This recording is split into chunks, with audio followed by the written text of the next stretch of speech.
So here, instead of starting off with China, we're going to start off with Japan and some of the other nations, just because there's a little bit decent amount to talk about. We want to look at what's going on. So Japan core machine goods sale orders were up. That's a net positive. Again, that's some of the continuation that we've seen. They've been able to kind of keep COVID under control, especially as other areas in Asia have seen increases. So that's a net positive. Industrial production, slightly better than previous at 1.8%. When you look at trade balance and exports, so exports were expected to be at 21%. They came in at 20.5%, still a big increase. And then imports were expected at 40%, came in at 43.8%. So remember that imports is a good leading indicator for exports, especially since the consumer still remains fairly soft in Japan. So that just means that we expect another nice export increase in exports will help be supportive a bit of Japanese activity. But then again, speaking to the consumer, the PMI services slowed, was expected at, last month was at 53, came to 51.1.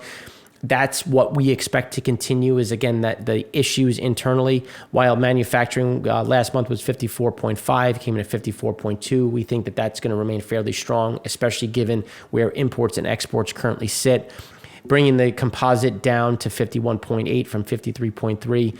And that slowdown is why we see some growth, but just not a huge, robust growth in Japan. And that's what's playing out in a lot of Asia, in terms of this nice little bump and then the strong fade, which is again, we're seeing everywhere, which is not just OECD as we talked about in segment 1, but also a big problem that we're seeing in Asia as well. So then when we look at Japan Composite Index, just gives you an idea of kind of where we sit. Things just slowing back down a bit. We just expect a closer drift to 50. And now, even though inflation CPI has been fairly muted, here's where, again, PPI has exploded. It was expected at 8.5%, came in at 9%. And if you look at the import levels increasing again, import prices going up, this is just going to continue to shift higher and put more pressure on prices, aka the US, as we import a lot from Japan, increasing our inflationary pressures. Now, India on the other side, industrial production, slight miss, was expected 3.7%, came in at 3.2%. CPI year over year was expected at 5.1%, came in at 4.9%, still up, but not as bad as expected. But if you look at wholesale prices, we're expected 11.98%, came in at 14.23%. That is a huge shift. And again, where we're starting to see the acceleration we've talked about. We thought it was going to be more in November, but instead it's now, I think, going to be a bigger catch up in December. And that's where we're starting to see that. Imports were up big at 56.6%. As exports slowed a bit, we expect exports to continue to grind higher as imports remain fairly strong. Just to give you an idea, the industrial production fairly in line with where we were in 2018, so fairly in line. But then when you look at India's CPI, we expect this to accelerate in December. So you could see it accelerated in November. We were expecting a bigger bump. Instead, we just think that there's going to be a bit more of a makeup now in December and into January. And they were able to offset that by cutting petrol prices in terms of diesel, gasoline. That helped mute some of that. But when you look at food, fertilizers, all of those key components, that is going to be the next shift up. And it's just going to be a matter of when does that hit the market. And we think that that's going to be a bit more in December than it was in November. And here's, again, that leading indicator of India wholesale price index exploding higher. The highest it's been in years, again, driving some of that inflationary pressure. And then when we look at imports, you can see that imports are everything's kind of getting a bit more steady state. Manufacturing, a bit of a headwind as we go forward. You know, if you look at diesel consumption, that has been fairly sluggish, which again leads to this just kind of calming down a bit and getting a bit more sedated as we go into next year. Still stronger, still elevated, not like it's going back to where it was in 17, 18, 19. Still going to stay strong as they pick up more orders, but just, again, paring back from the recent highs that we had at the beginning of the year. South Korea import price index actually fell to negative 0.6 with the previous at 5.2%. So, again, slight reduction. Import price index year over year, still right in line at 35.5%. Export price increase of came in at negative 1%, but year over year still at 25.5%. So again, who's going to import that? The U.S. And again, that's a lot of these pressure points when we look at import prices and importing inflation into the U.S. and other areas of the world, as we talked about Germany and Europe in general. So now when we look to China, so the aggregate financing, so money supply increased slightly. M1 was expected at 2.5%, came in at 3%, where M2 actually slowed. And that's that back and forth that we're seeing with how the PBOC is trying to manage some of their liquidity. Retail sales, big swing and a miss, was expected at 4.7%, came in at 3.9%. Exactly what we were talking about in terms of that retail sale really slowing, and we actually think that continues through December. Then year to date, still slowing again at 13.7%. Industrial production, slight increase to 3.8% from 3.7%. We're seeing that slow down as well as we go forward, as fixed assets ex-rural again missing. In terms of was expected at 5.4%, came in at 5.2%. All of this continuously showing this inherent slowdown through year end. So when we look at headline sales, value-added output at industrial firms rose 3.8% year over year in November versus 3.5% year over year growth in October. Data missed expectations for retail sales, fixed assets, the consensus, again, all of these pieces. The demand side picture remained dire. Companies continue to cut back on spending. Fixed asset investment has fallen in year-over-year terms in 3 months so far.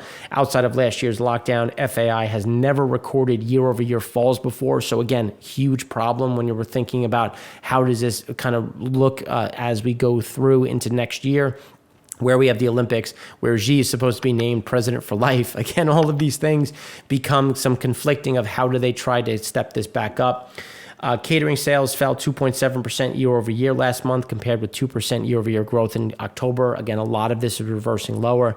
The supply side of the economy looked a bit better, but this was due to China's fading energy crisis. Growth in industrial value added output also remains below pre-pandemic trends. So again, you're still seeing, you're just not seeing this growth really kick back up. And there was no sign in the data of Beijing ramping up spending in response to the continued slowdown. Investment by SOEs or state-owned enterprises fell 6.1% in November, the biggest drop since February of 2020. Infrastructure investment decreased 7.3% year over year, compared with 4.8% year over year fall in October. Although Beijing's macro policy has become more supportive, it will take a while to trickle through. And again, we just don't see them being all that supportive.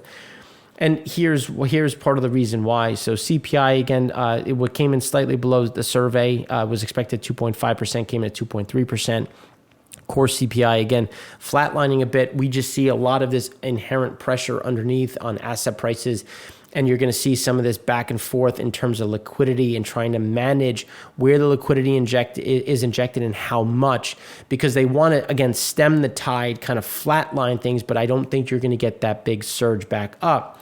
And when you look at why, because household durable goods are shifting back up. China PPI, again, shifting back up. All of these things are, again, those key leading indicators for where inflation is going to be in the future. China PPI was expected at 12.1%, came in at 12.9%.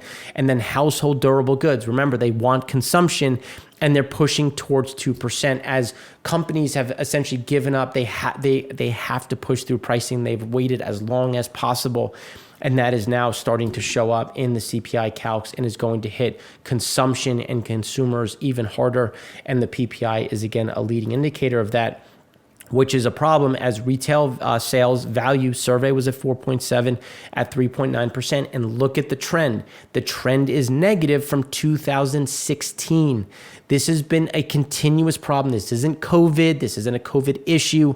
This is a real problem on the underlying level of the consumer in China, as China new home prices fell again month over month, as you can see, the third consecutive month.